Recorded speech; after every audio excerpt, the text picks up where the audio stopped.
అతి త్వరలో మహాశివరాత్రి రాబోతుంది. మహాశివరాత్రికి కావాల్సిన పూజా సామాగ్రి ఏమిటి అనే విషయాన్ని ఈరోజు వీడియోలో పెడుతున్నానండి.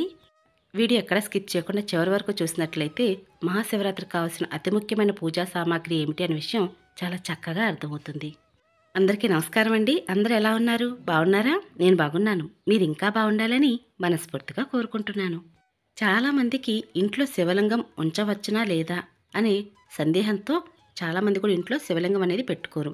మరి శివలింగం లేకపోయినా సరే మహాశివరాత్రి రోజున ఇంట్లో ఏ విధంగా పూజ చేసుకోవచ్చు అనే విషయాన్ని నేను ముందుగానే వీడియో పోస్ట్ చేస్తున్నానండి. ఒకసారి మన ఛానల్ చెక్ చేసి వీడియో అయితే చూడండి.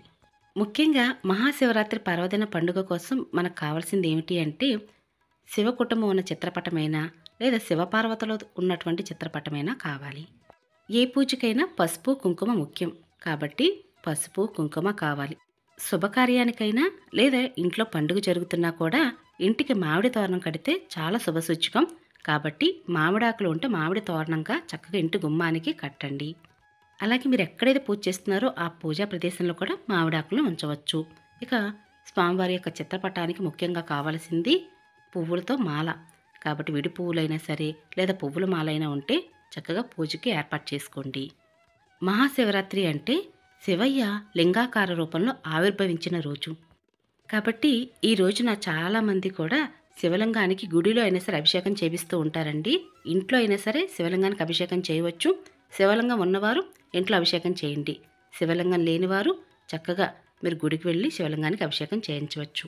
మనం ఏ పూజ అయినా సరే ముందుగా ఆదిదేవుడు వినాయకుడు పూజ చేస్తాం. వినాయకుని విగ్రహం ఉన్నా లేదంటే పసుపుతో చేసిన వినాయకుడికైనా సరే ఈరోజు పూజ అనేది చేయవచ్చు. ఇక ఈ రోజు తప్పనిసరిగా పూజలు రాగి చెంబుతో నీళ్ళనైతే పెట్టాలండి. గంగా జలంతో కనుక మీరు రాగి చెంబుతో నీళ్ళని పెట్టినైతే చాలా మంచిది. ఎందుకంటే శివపార్వతులతో పాటు గంగమ్మను కూడా ఈరోజు పూజించాలి. ఈ రోజున చాలామంది కూడా ఉపవాసం జాగరణతో మహాశివరాత్రి పండుగ పర్వదినం అయితే జరుపుకుంటారు. వారందరి కోసం కావాల్సింది ఏమిటి అంటే మూకుడైతే కావాలండి. అఖండ దీపానికి కొత్త మూకుడు కావాలి. అలాగే నవధాన్యాలు లేదా ఒడ్లు గోధుమలు ఏవైనా సరే అఖండ దీపం కింద పోస్తూ ఉంటారు కాబట్టి అవి కూడా కావాలి. ఇక అలాగే అఖండ దీపానికి వెలిగించడం కోసం అఖండ దీపం ఒత్తి ఒకటి కావాలి. ఇంకా మీ దగ్గర ఇక్కడ మీరు చూస్తున్నటువంటి మారేడుకాయ ఉన్నట్లయితే ఇది సంపూర్ణమైనటువంటి మారేడుకాయ అండి. ఎందుకు అంటే ఇది పచ్చిదైతే కాదు, పూర్తిగా ఎండిపోయినటువంటి విభూది పండు అని కూడా అంటూ ఉంటారు. కాబట్టి మీకు దగ్గర కనుక మారేడుకాయ ఉన్నట్లయితే పచ్చిదైనా పెట్టవచ్చు లేదా ఇలాంటిదైనా సరే పెట్టవచ్చు. ప్రతినిత్యం పూజలు పూజించవచ్చు. ఇక అలాగే ఈ రోజున శివయ్యకి ఒక్క బెల్లవదళమైనా సమర్పించాలట. బెల్లవదళంతో కనుక ఈ రోజున శివ అష్టోత్తరం చదివితే చాలా మంచిది.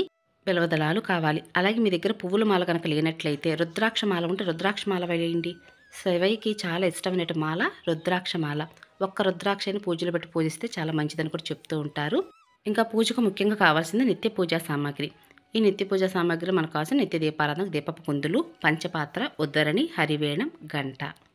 ఇంకా శివయ్యకి పెట్టవలసిన నైవేద్యం ఏమిటి అంటే మీ దగ్గర పండ్లు ఉంటే పండ్లు, పాలతో చేసే నైవేద్యం అయినా సరే పెట్టవచ్చండి. ఇక్కడ చూస్తున్న జామకాయలు అలాగే బొప్పాసకాయలు ఇవన్నీ కూడా మా చెట్టుకు పండినవి, అందుకే చూపిస్తున్నాను.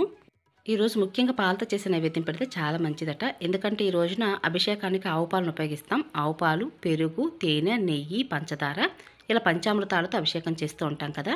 అందుకు కానీ పాలతో చేసే నైవేద్యం పెట్టాలి అంటారు. మీ దగ్గర కనుక పువ్వులు ఎక్కువగా లేనట్లయితే వెండి పువ్వులు ఉన్నట్లయితే వెండి పువ్వులతో కూడా శివయ్యని పూజించవచ్చు. ఇంకా దీపారాధన ఒత్తులు కావాలి. నిత్య దీపంగా వెలిగిస్తూ ఉంటాం కదా, అందుకు గాను ఒత్తులు అయితే కావాల్సి ఉంటుంది. వాటితో పాటుగా విభూది కావాలి. ఈ రోజున విభూది అక్షంతలతో పూజ చేస్తే శివయ్య ఉప్పొంగిపోతాడట. కాబట్టి బిలవదళాలైనా రుద్రాక్షలతో అయినా లేదా విభూది అక్షంతలతో పూజించిన శివయ్యకి చాలా ఇష్టమట. ఈరోజు ప్రత్యేకంగా టెంకాయ దీపం, రుద్రాక్ష దీపం వెలిగిస్తూ ఉంటాము.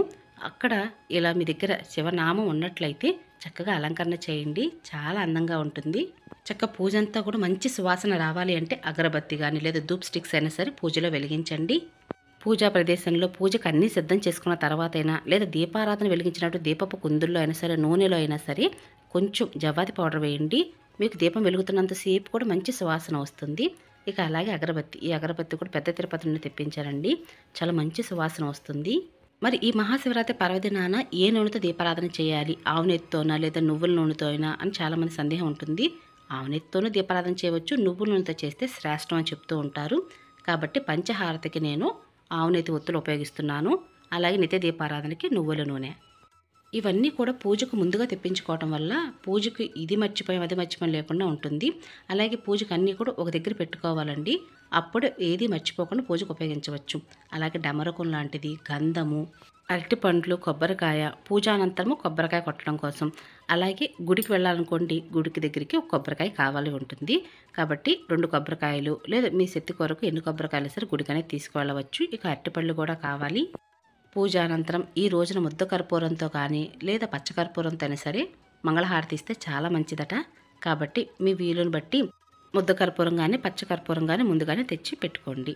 ఇక అలాగే ఇంకా పూజకు ముఖ్యంగా కావాల్సింది ఏమిటి అంటే, గుడికి వెళ్ళేటప్పుడు మనం అభిషేకం చేయించాలి కదండి శివయ్యకి. ఈ రోజున తప్పనిసరిగా అభిషేక ద్రవ్యాలు ఏమిటి అంటే ఆవు పాలు ముఖ్యంగా కావాలి. అలాగే ఆవు పెరుగు, ఇవైతే తప్పనిసరి. అందుకని ముందుగానే ఆవు పాలు తెప్పించాను. పాలు తోడేస్తే చక్కగా పెరుగుగా తయారవుతుంది. ముందు రోజు రాత్రి తోడ వేసుకున్నా సరే ఉదయానికి చక్కగా పెరుగు అనేది తోడవుతుంది. కాబట్టి పాలను చూపిస్తున్నాను మీకు.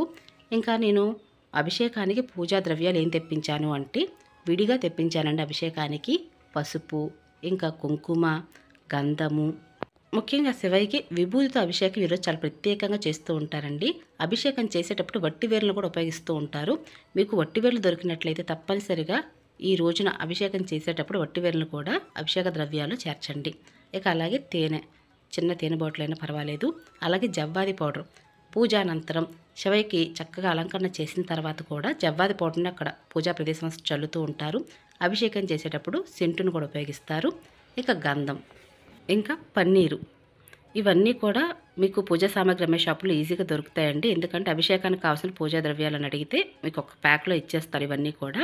అలాగే ప్రసాదంగా శివయ్యకి పటికి బెల్లం, అతి ముఖ్యంగా వట్టివేర్లు పెట్టి చక్కగా కొబ్బరి బొండం నీళ్ళతో అభిషేకం చేస్తారండి. అప్పుడు శివలింగాకారిని చూసినప్పుడు తన్మయత్వంతో మనసంతా కూడా ఉప్పొంగిపోతూ ఉంటుంది. నాకైతే చాలా ఇష్టము. వట్టివేర్లు పెట్టి కొబ్బరి బొండంతో నీళ్ళతో అభిషేకం చేస్తూ ఉంటారు. ఇక అలాగే పంచదార అండి. మీకు ఇక్కడ పంచదార లాస్ట్లో చూపిస్తున్నాను. ఎందుకంటే అభిషేకానికి ఏది మర్చిపోకుండా ఉండాలనే ఒక ఉద్దేశంతో పూజా ద్రవ్యాలతో పాటు అభిషేక ద్రవ్యాలు కూడా చూపించాను.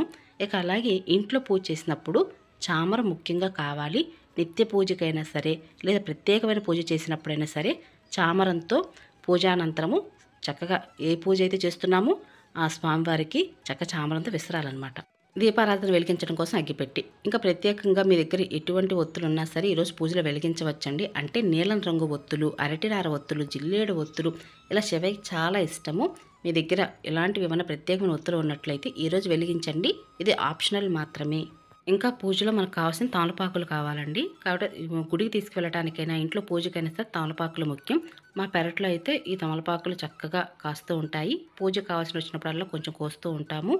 ఇక ఈ తమలపాకు పైన విభూది అక్షింతలు ఎలా తయారు చేయాలో తెలుసుకుందాము.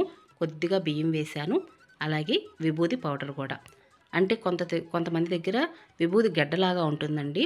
ఇలా పౌడర్ లాగా ఉన్నటువంటి విభూది పౌడర్ తీసుకున్నట్లయితే చక్కగా ఆ విభూది అనేది మీకు బియ్యంలో కలిసిపోతూ ఉంటుంది. అక్షింతలు కూడా చాలా చక్కగా తయారవుతాయి. ఎక్కువగా కలిపేయకూడదండి. ఒక వేళతో ఉంగరపు వేలుతో మీరు వీటిని నెమ్మదిగా కలుపుతూ నువ్వుల నూనె అనేది ఒక్క చుక్క వేసి కలిపినట్లయితే ఇక విభూది అక్షింతలు అనేవి తయారైనట్లే. ఈ వీడియో చూస్తున్న ఎంతమందికి విభూది అక్షింతలు ఎలా కలపవచ్చు అనే విషయం తెలుసు అనే విషయాన్ని కింద కమెంట్ సెక్షన్లో సరదాగా కమెంట్ చేయండి. ఇక విభూది అక్షింతలు తయారు చేశాం కదా, వీటిని ఒక చిన్న బాక్స్ స్టోర్ చేసుకోవచ్చు. ఇక ఇదేనండి ఈరోజు వీడియో. మీ అందరికీ కూడా నచ్చింది, యూస్ఫుల్ అవుతుంది అనుకుంటున్నాను. ఇక మీకు కనుక ఈ వీడియో నచ్చినట్లయితే మీ ఫ్రెండ్స్కి, రిలేటివ్స్కి ఫార్వర్డ్ చేయండి. అలాగే లైక్ చేసి, షేర్ చేసి, కామెంట్ ఇవ్వండి. మరొక మంచి వీడియోతో, మరొక మంచి పూజా విధానంతో మళ్ళీ కలుసుకుంటానండి. ఇక అప్పటి వరకు నమస్కారం అండి.